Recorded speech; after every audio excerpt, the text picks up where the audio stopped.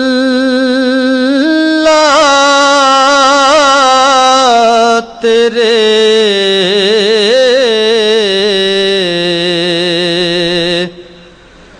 در کی فضاؤں کو سلام گنبد خضرا کی ٹھنڈی ٹھنڈی چھاؤں کو سلام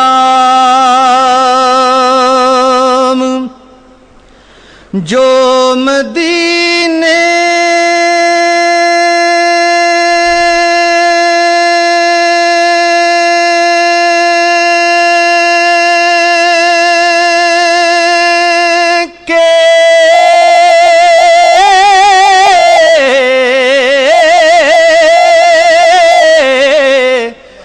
گلی کوچوں میں دیتے ہیں صدا تا قیامت ان فقیروں اور گداؤں کو سلام والہانہ جو طواف